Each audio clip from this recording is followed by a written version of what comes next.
Kita selama ini selalu dibedakan ya dalam dua kutub. Baik, buruk, terus apa lagi? Cantik, ganteng, siang, malam, dan sebagainya.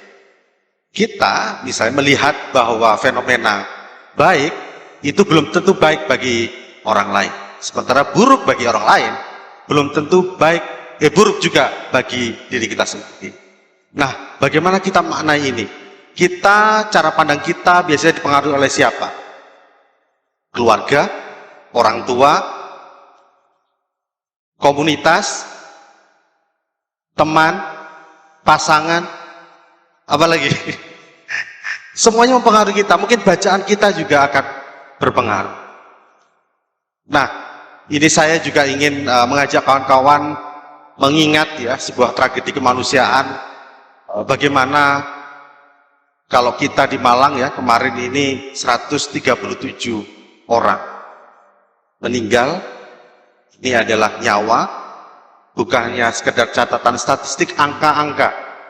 Tapi kalau kita bicara soal pertandingan sepak bola, mungkin hari ini orang di Malang, mungkin orang Indonesia suka sepak bola. Sepak bola adalah apa? Hiburan ya. Siapapun diajak menonton ya. Kemarin kita lihat misalnya tanggal 1 Oktober itu bapak-bapak dengan anaknya, dengan istrinya menonton bersama. Di kampung saya ini adalah hiburan murah. Siapapun bisa nonton bersama-sama. Ini hibur. Tapi kemudian ketika tanggal 1 Oktober menjadi sebuah tragedi. Ketika nyawa hilang, mereka punya keluarga, mereka punya cerita, ya, mereka juga punya sesuatu yang harus dilampaui seharusnya. Mereka punya masa depan. Kisah-kisah di balik itu ya, kita kemudian melihat bahwa tragedi itu tidak hanya menjadi dikenang saja, tapi bagaimana teman-teman ya, ada berbagai lintas agama bertemu, melepaskan baju supporter. Saya bukan lagi Aremania, bukan lagi supporter yang lain. Kita melebur diri dalam doa-doa, berharap ada keadilan. Kita berharap ada keadilan di sini. Ya, semuanya berdoa untuk itu. Ujung keadilan di mana kita akan menunggu nanti ke depan siapa dan bagaimana. Nah, ini ada salah satu contoh yang di antara 137 nyawa. Dia menjadi martir, dia menyelamatkan 2-3 orang ketika berhimpit-himpitan dari dalam tribun, kemudian dia dibawa ke luar dan dibantu dan sebagainya.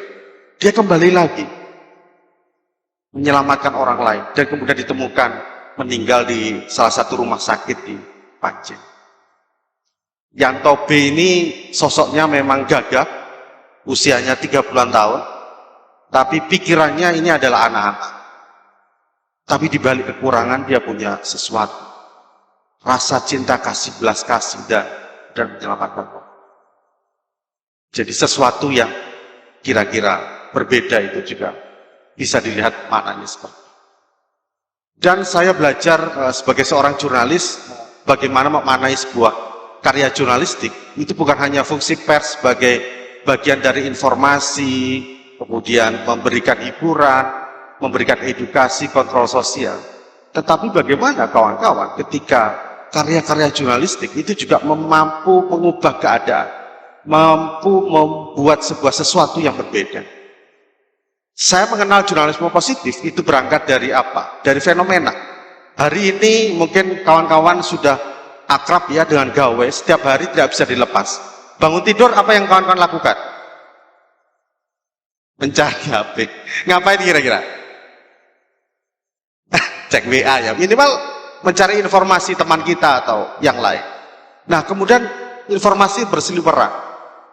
Saya ini bagian dari orang yang kira-kira migrasi ya, dari analog ke digital, saya harus beradaptasi. Tetapi dengan pola itu termasuk industri media juga sama. Hari ini konten atau informasi, berita yang bertebaran itu bisa diproduksi oleh siapapun ya. Tadi Mbak Kadi sudah cerita, kita bisa produksi itu. Siapapun bisa. Kalau dulu hanya media mainstream ya, televisi, radio, koran, dan sebagainya. Informasi hanya satu arah. Sekarang enggak, kita bisa memproduksi, kemudian mendistribusikan dan sekaligus menjadi konsumen. Kalau kemudian semuanya informasinya sesuatu yang mengerikan, ya. Sekarang kan yang paling populer ya sesuatu yang lagi viral ya, apapun itu ya, kemarin isu apapun ya, digoreng dan sebagainya menjadi berbagai persoalan. Nah, salah satu pendekatan jurnalisme positif adalah bagaimana sesuatu ya dalam sudut pandang dilihat dalam sudut pandang positif. Kalau kawan-kawan tahun 2004 baru lahir mungkin ya sebagian, tsunami Aceh yang diputar di televisi apa? Orang yang menangis, menderita, menjerit dan sebagainya. Yang diputar lagunya Ebit G. Ade terus. Sementara kalau di Jepang dengan pendekatan jurnalisme positif, bukan lagi kepedihan, kepapaan orang yang sakit, tetapi bagaimana kawan-kawan struggle dan kemudian bagaimana recovery itu dilakukan. Kasus Cianjur sampai sekarang kemarin misalnya, tragedi Cianjur itu juga masih terus berulang. Media hanya menjual sensasi, clickbait ya, karena apa ya, orang yang sakit ya, nestapa dan sebagainya. Tapi apa yang dilakukan kemudian itu kan tidak pernah ditampilkan, tidak banyak media yang menampilkan. Ini yang seharusnya disampaikan dalam pendekatan jurnalisme positif. Saya dengan teman-teman mencoba untuk belajar dan meyakinkan bahwa ada sesuatu yang lain berbeda dan kemudian bisa ditawarkan kepada khalayak. Termasuk kemudian pendekatan salah satunya adalah jurnalisme solusi. Kita tidak hanya menawarkan sebuah persoalan, ada masalah ya. Selama ini kan yang ditampilkan oleh media kan masalah semua ya, mulai politik ya kan, apapun itu ya, semuanya masalah. Tapi solusinya apa? Nah ini yang harusnya ditawarkan oleh media. Kawan-kawan harus melakukan pendekatan. Saya mengajak dengan teman komunitas saya sebagai seorang jurnalis, saya mencoba dengan pendekatan satu lagi metode jurnalisme data. Bagaimana dengan pendekatan solusi jurnalisme ini, kami mencoba menawarkan sesuatu yang berbeda. Misalnya, saya ada 2 laporan jurnalistik yang sudah saya kerjakan dan saya kerjakan. Yang pertama, tentang judulnya Malang Kota Genangan. Malang berada di ketinggian 600 meter di atas permukaan laut. Yang lebih tinggi lagi ada. Kita di dataran tinggi. Kita dibelah oleh 4 sungai besar. Satunya Sungai Brantas yang terpanjang ya se-Jawa Timur. Tapi kemudian Malang masih terjadi genangan. Bukan genangan. Ini kemudian yang memantik saya. Kenapa itu terjadi? Setelah saya cek, gitu, mulai dari satelit ya, ada citra satelit yang memotret fenomena perubahan alih fungsi lahan. Ada beberapa kawasan ruang terbuka hijau yang berubah. Kalau kawan-kawan ke Matos, dulu itu adalah salah satu kampus yang menjadi bagian dari hutan kota di kawasan Ijen Nirwana. Dulu adalah hutan kota. Kemudian berubah menjadi beban dan sebagainya. Itu menjadi salah satu. Apa yang harus dilakukan? Harus menambah ruang terbuka hijau lagi dan sebagainya. Itu yang harus dilakukan. Jadi air tidak hanya kemudian masuk ke selokan dan ke sungai, tapi bagaimana itu meresap ke dalam. Karena teman-teman yang ada di daerah pesisir sungai itu menjadi masalah karena berulang ya, jadi korban dari banjir yang ada di Malang. Jadi banjir di Malang memang iya ada cuaca ekstrim, tetapi mitigasi tidak pernah dilakukan. Padahal tahun 2019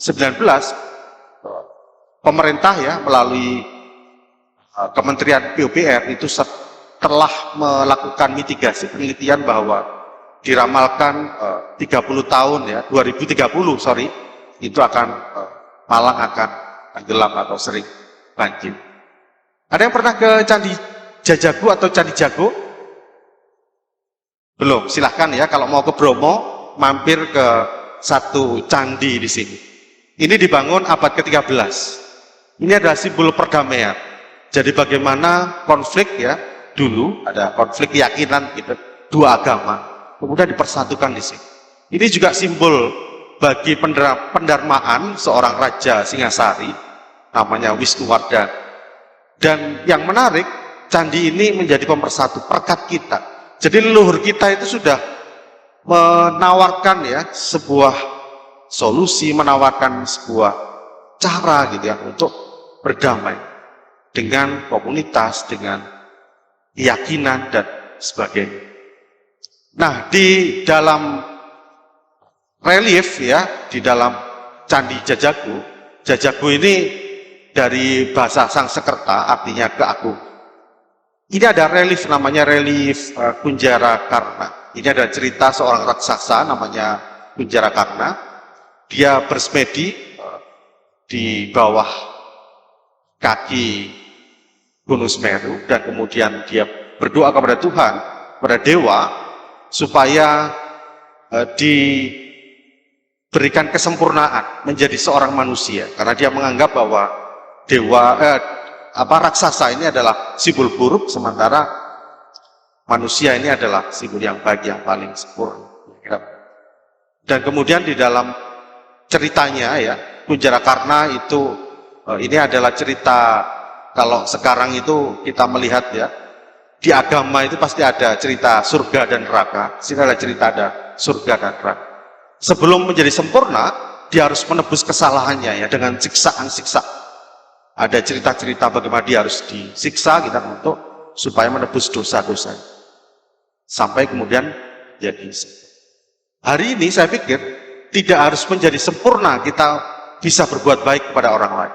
Lakukan yang terbaik yang bisa kita lakukan. Ya. Orang yang ada di sekitar kita, coba dilihat apa kekurangannya dan sebagainya. COVID itu bagian dari bagaimana resiliensi ya. Daya lenting kita teruji di situ. Teman bantu teman, tetangga bantu tetangga ya. Orang yang terisolasi kita bantu dengan makanan dan sebagainya. Itu adalah bagian dari guyub rukun yang dibangun, yang kemudian itu menjadi falsafah hidup kita yang harus dimainkan ya selama ini dalam peran-peran kita dalam bermasyarakat. Ada juga relief tantri. Ini cerita fabel, jadi ada kisah ini burung bangau yang kemudian di bawahnya itu adalah kura-kura. Jadi kura-kura ini ingin terbang ya, merasakan terbang. Tapi dia harus diam kalau ingin terbang. Si bangau memberikan sebuah batang kayu di sini, kemudian dia gigit ya batang kayunya yang kemudian terbang. Setelah di atas, kemudian ada serigala di bawah, serigala.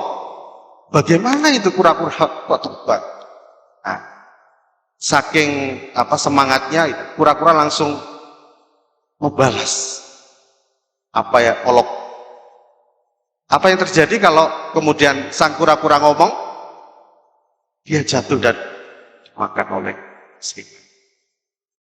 Nah, pesannya ya dalam relief ini adalah bagaimana, ini memang cerita fabel, mungkin ini juga ditulis seingat saya, buku-buku cerita anak, ini adalah banyak pesan, bagaimana kita harus menahan diri, dan seterusnya. Ini adalah simbol cerita yang disampaikan. Jadi, Candi Jago itu bukan hanya sekedar simbol perdamaian, tapi juga bagaimana dia adalah semacam kampus ya, mungkin kalau sekarang ini ya, tempat untuk belajar, banyak hal di sana, banyak cerita, banyak kisah.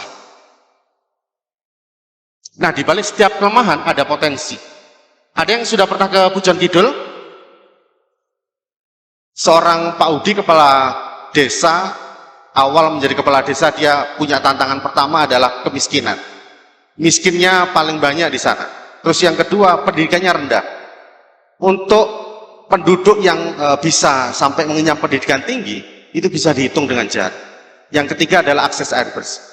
Tapi dengan melihat potensi, dia mengembangkan wisata. Dan kemudian hari ini, setiap bulan, kurang lebih ya, uangnya berputar sekitar 1 miliar. Dan itu menggunakan potensi yang ada di desa masing-masing. Tidak menggunakan duit modal asing atau mungkin orang lain begitu ya. Dia memanfaatkan apa yang ada di sana. Dan kemudian berhasil dia mengembangkan kekuatan itu, dan kemudian sebagian juga dimanfaatkan tadi untuk akses air bersih, memberikan pekerjaan kepada orang-orang yang jobless ya, tidak punya pekerjaan karena tadi pendidikannya rendah, dan kemudian juga memberikan pendidikan ya dengan sekolah beasiswa dan sebagainya. Ada Pantai Tiga Warna di Malang Selatan, kalau kawan-kawan lihat pernah ke sana, ini adalah sebuah tantangan yang dialami Pak Sabtoyo, bagaimana ketika musim penghujan selalu air minumnya keruh, ya, hibahnya keruh. Sementara kalau musim penghujan ya, kalau musim kemarau selalu kekurangan air atau krisis air. Ternyata apa yang terjadi? mangrove di sana habis dibakar. Dan ikan juga susah. Akhirnya kemudian dia melakukan upaya untuk melakukan konservasi, dan kemudian salah satunya adalah bagaimana menjaga kawasan pantai tiga warna yang elok ini, kemudian dijaga kuotanya. Jadi kalau ke sana 1 jam hanya 100 orang, tidak boleh lebih. Bukan wisata massal. Jadi semuanya dibatasi. Supaya apa? Supaya alamnya terjaga. Bisnis ataupun juga ekowisata yang ditawarkan itu adalah bonus. Yang utama adalah konservasi. Jadi saya, Bapak Ibu kawan-kawan yang hadir di sini, cara pandang bahwa kalau kemarin tadi atau mungkin selama ini kita selalu dipetakan ya, tapi kalau kita lihat sebenarnya tidak semuanya itu sama seperti apa yang kita pikirkan. Jadi kita, saya pikir harus memulai mengubah cara pandang kita dengan apa? Mempelajari misal konsep-konsep tadi yang ditawarkan oleh leluhur kita dengan cerita relief misalnya, atau mungkin juga hal yang ada di sekitar kita, yang kemudian itu bisa diinternalisasi dalam sikap kita sehari-hari. Saya Eko Widianto, terima kasih.